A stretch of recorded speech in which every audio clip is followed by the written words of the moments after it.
Assalamualaikum warahmatullahi wabarakatuh.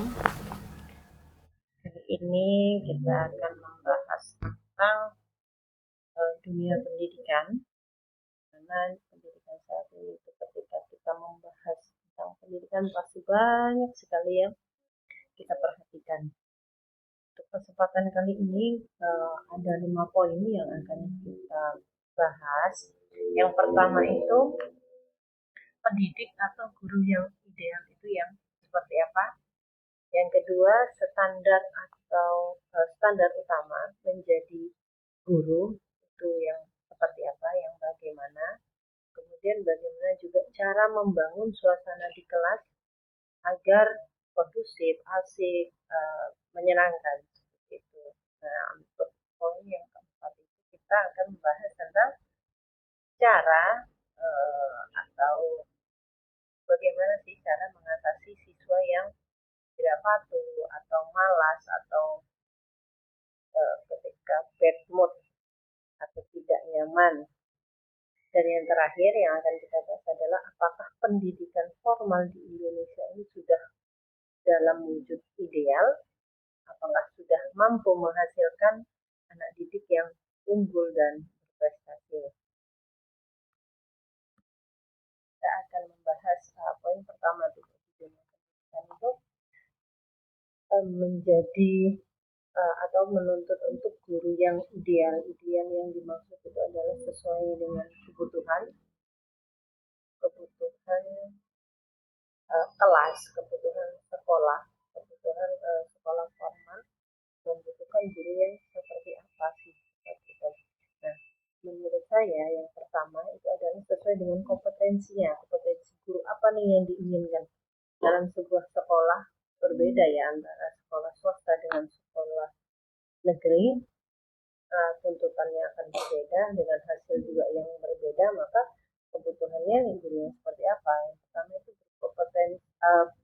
kompetensi profesinya, profesional dari si guru tersebut. Mengharapkan guru yang um, paham betul tentang matematika, maka harus mencari guru dengan sarjana matematika seperti itu. Nah, ketika guru agama, sekolah agama yang diinginkan, pelajaran fikih, pelajaran akidah, bahkan sejarah keagamaan, maka juga harus mencari guru yang sarjana pendidikan agama Islam. Karena ketika berbeda kompetensi antara guru matematika dengan guru agama itu tertukar atau karena kebutuhan sekolah mendesak dan lain sebagainya, kemudian guru matematika mengajarkan um, pelajaran agama dan juga sebaliknya guru agama tidak terlalu paham tentang matematika, maka guru tersebut akan ekstra lagi untuk belajar kembali, memahami sebelum mengajarkan kepada siswa. Berbeda dengan guru yang sudah berkompetensi di bidangnya, maka mungkin akan tetap mempelajari terlebih dahulu materi-materi yang akan diajarkan, tetapi tidak akan seribet ataupun sesulit yang bukan kompetensi guru tersebut. Yang kedua, paham gaya belajar siswa. Nah, ini guru juga harus memahami bagaimana siswa yang satu dengan yang lainnya, karena siswa itu semua cerdas, tidak ada siswa yang bodoh, maka kita yang harus menggali kekurangan siswa tersebut itu di mana, gitu, cara belajarnya yang seperti apa, karena berbeda. Bisa jadi di dalam sebuah kelas itu ada yang anak satu itu nilainya terbawah, ada yang sangat gampang gitu mendapatkan nilai baik. Nah, dari cara belajarnya itu kita harus menggalinya, bagaimana sih supaya si anak yang nilainya itu sedikit atau jelek kayak gitu bisa mendapatkan nilai yang selanjutnya, guru yang baik menjadi teladan. Nah, ini satu contoh di sekolah saya gitu. Jadi yang saya perhatikan itu hanya seperti ada guru ya kan memberikan peraturan kepada siswa-siswanya bahwa ini sepertinya peraturan ini semua sekolah ada sebetulnya. Salah satunya adalah siswa tidak boleh kukunya panjang. Maka guru ini harus mencontohkan terlebih dahulu, kukunya tidak boleh panjang, kukunya tidak boleh bahkan hitam-hitam, bahkan pakai kutek dan panjang. Apa ya, kalau guru itu biasanya identik dengan kecantikan, apalagi guru perempuan itu. Nah, memelihara kuku yang panjang itu tadi kemudian dilihat nih oleh siswa, pada peraturannya tidak boleh kukunya panjang. Nah, sedangkan gurunya tidak memberikan contoh, maka ini tidak termasuk guru yang ideal menurut saya, karena salah satunya guru ideal adalah guru yang menjadi teladan. Dia akan memberikan contoh terlebih dahulu sebelum memerintahkan atau memberikan peraturan kepada siswa. Nah, selanjutnya ada guru itu harus berorientasi pada pengembangan. Nah, siswa ini dalam beberapa waktu itu harus diperhatikan oleh guru bagaimana perkembangan belajar dia selama beberapa waktu. Nah, ketika dari waktu yang ditentukan itu belum ada perubahan, maka kita harus menggali lagi. Sebagai guru itu harus mencari solusi terbaiknya, bagaimana supaya anak bisa belajar dengan baik. Itu adalah poin keempat dari guru yang ideal. Yang selanjutnya itu ada guru yang harus kreatif dan inspiratif. Maksudnya adalah ketika pembelajaran itu dia harus bentuk pelajarannya itu tidak monoton. Nah, jadi dia bisa berkreasi, menjelaskan tentang contoh tentang fikih pelajaran mandi wajib, urutan mandi wajib. Jadi guru tidak hanya berbicara menyampaikan seperti metode ceramah, tapi juga bisa mempraktekkan sambil bercanda, sambil membangun suasana yang baik, ceria, membuat anak ceria dan bersemangat seperti itu. Nah, inspiratif ini berarti guru tersebut bisa dengan kreativitasnya tadi itu akan terkenang di memori siswa, akan dikenang hingga dia tua nanti seperti itu. Maka kita sebagai guru yang baik itu harus memberikan contoh yang baik supaya dapat dikenang kebaikannya. Begitu. Selanjutnya yang kita bahas adalah standar utama menjadi guru. Pasti adalah kompetensi sesuai dengan kebutuhan sekolah, sesuai dengan kebutuhan kelas. Kalau sekolah itu adalah sekolah luar biasa, sekolah tersebut memang sekolah khusus, maka gurunya juga tidak boleh sembarangan. Kita harus guru-guru yang juga sarjana atau lulusan yang sesuai yang dibutuhkan tadi. Nah, kalau di sekolah formal, seperti yang saya sebutkan di poin 1 tadi tentang kompetensi guru yang harus sesuai, nah itu juga masuk nih standarnya sebagai kualifikasi atau kebutuhan guru yang dibutuhkan sesuai kebutuhan sekolahnya. Kemudian yang kedua itu harus mumpuni dalam hal mengelola kelas, memberikan pembelajaran yang baik, mengelola, menciptakan suasana tersebut, suasana di dalam kelas, suasana belajar yang asik, anak juga senang gitu. Bahkan besok nih saya harus belajar, besok nih saya harus datang karena bu gurunya asik gitu, atau pak gurunya itu menyenangkan, bahkan ada apresiasi dari guru tersebut, ya mungkin bentuk hadiah kecil gitu yang bisa menarik siswa untuk semangat belajar seperti itu. Kemudian etika. Nah, etika guru-guru itu sebenarnya ya sama aja gitu, manusia biasa, tempat salah, tempat khilaf, tempat banyak kekurangan gitu. Guru itu bukan manusia yang sempurna, tetapi dengan kekurangan-kekurangan tersebut harus tetap menjaga etika sebagai seorang guru yang akan dicontoh perilakunya, yang akan dilihat, diperhatikan ketika bertingkah laku. Jadi guru pun salah satunya ketika bermedia sosial pun tidak diperkenankan untuk mengungkapkan kata-kata yang tidak baik, contohnya kata kasar, mengumpat ataupun menjelek-jelekkan dan lain sebagainya. Maka itu harus dijaga sekali sebagai etika keprofesian seperti itu. Selanjutnya ada pengembangan profesi. Pengembangan profesi ini maksudnya adalah guru tidak nyaman dengan pendidikannya saja. Guru harus terus berkembang, harus tetap belajar, tetap mengembangkan potensi yang ada dengan cara salah satunya mengikuti pelatihan, apa ya, seperti kayak kuliah singkat seperti itu.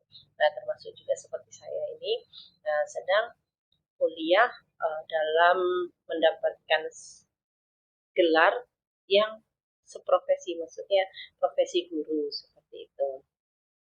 Itu sebagai bentuk pengembangan seorang guru. Kemudian yang terakhir, standar utama guru adalah inovatif atau kolaboratif. Inovatif maksudnya menciptakan hal-hal baru dalam pengajaran, memberikan salah satunya juga memberikan suasana yang baik di dalam kelas atau menciptakan cara atau metode pembelajaran yang baru yang bahkan belum pernah, atau menggabungkan cara-cara lama, cara-cara satu orang dengan orang yang lain, guru yang satu dengan yang lainnya, atau juga bisa berkolaborasi dengan guru sejawat, guru rekan-rekan guru yang ada di dalam lingkungan tersebut, bagaimana pengajaran yang baik, cara mengelola kelas, kemudian juga bagaimana penilaian siswa dan lain sebagainya. Itu. Baik, selanjutnya kita akan membahas tentang cara membangun suasana di kelas supaya kondusif, asik ataupun hidup. Nah ini ketika menjadi guru itu tantangan terbesar adalah bagaimana membuat siswa itu enak gitu di dalam kelas.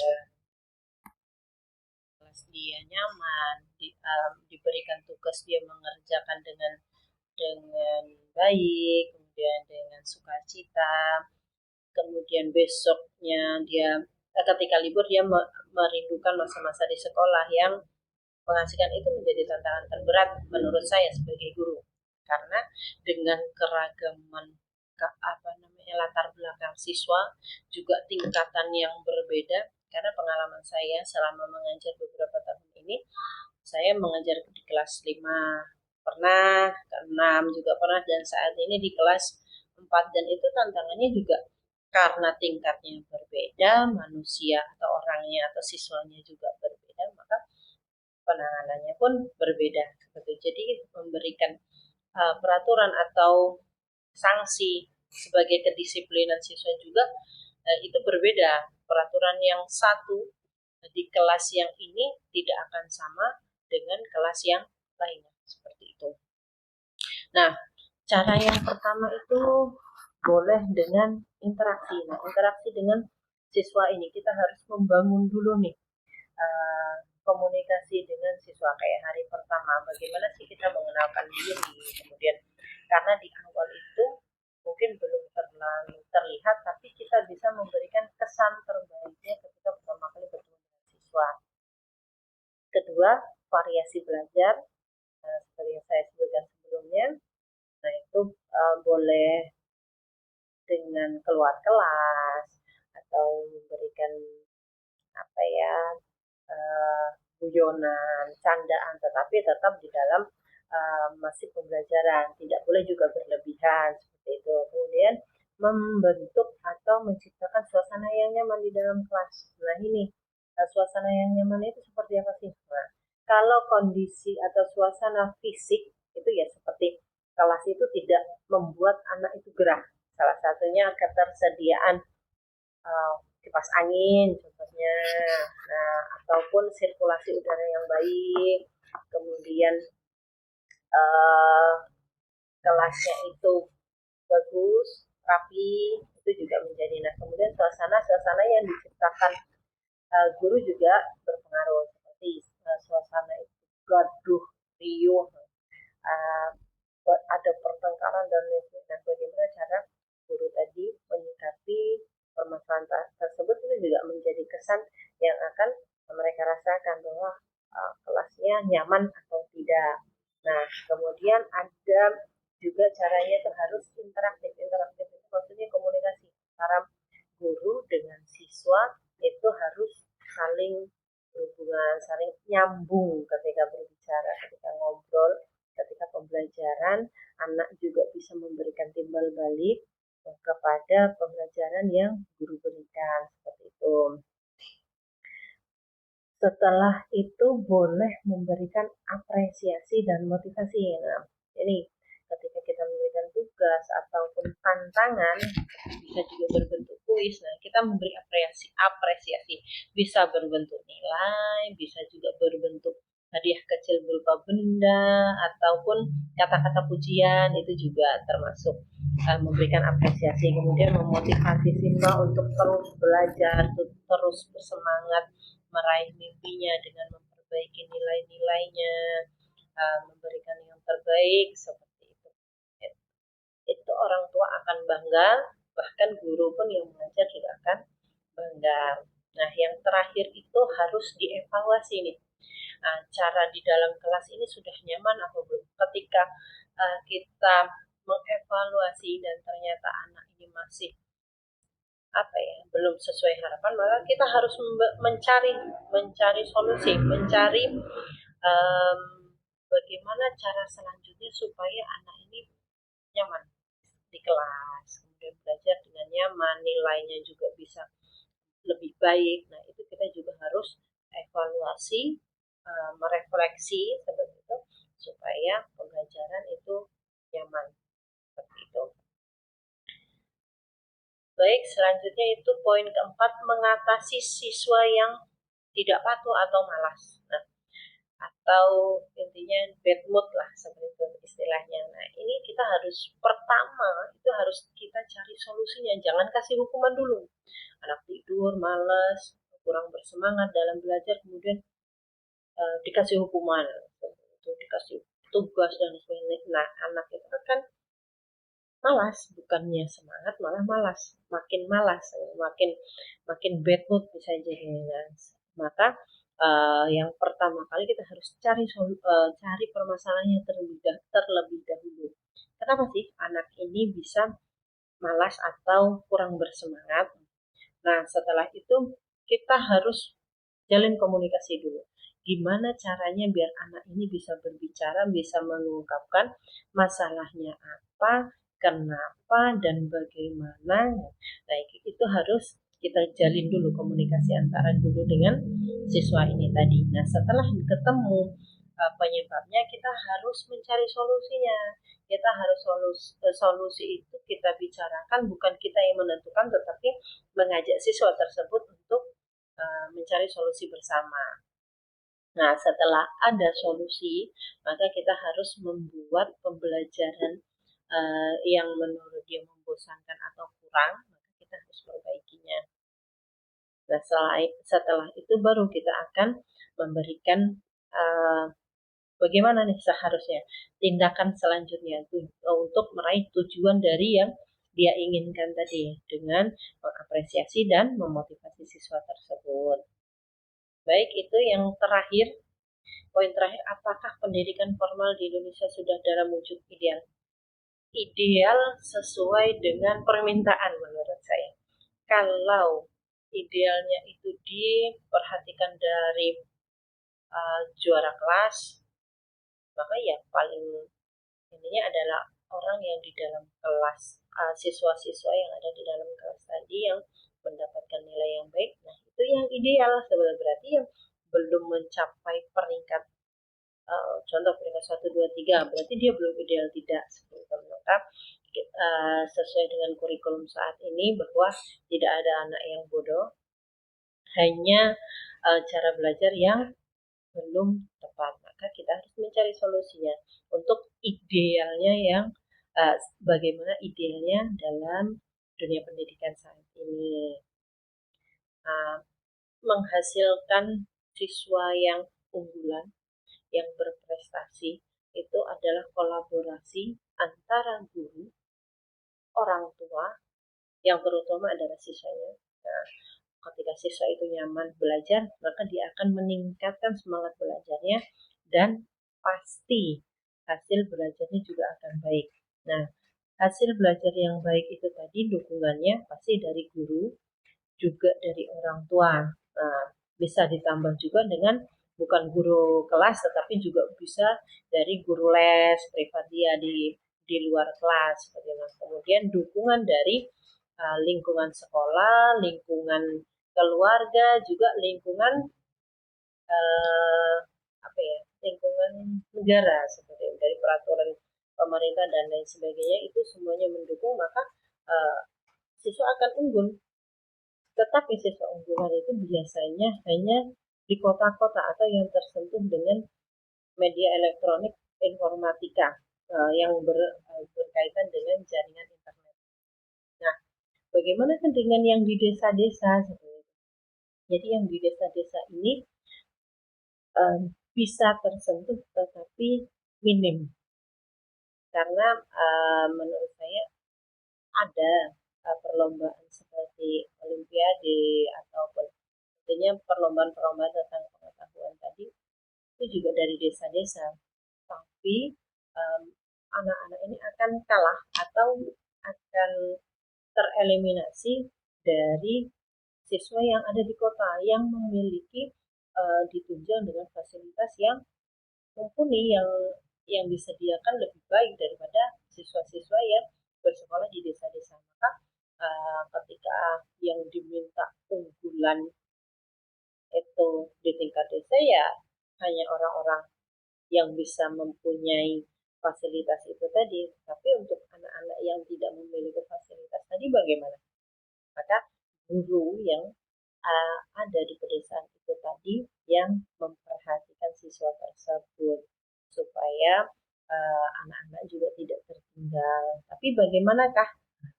Maka ini berhubungannya dengan kesejahteraan gurunya. Ketika guru itu sudah juga nyaman dengan kehidupannya, maka dia akan menyamankan kehidupan pendidikan siswa-siswanya. Maka yang terpenting adalah memperhatikan gurunya terlebih dahulu. Itu saja dari saya. Sekian, terima kasih. Assalamualaikum warahmatullahi wabarakatuh.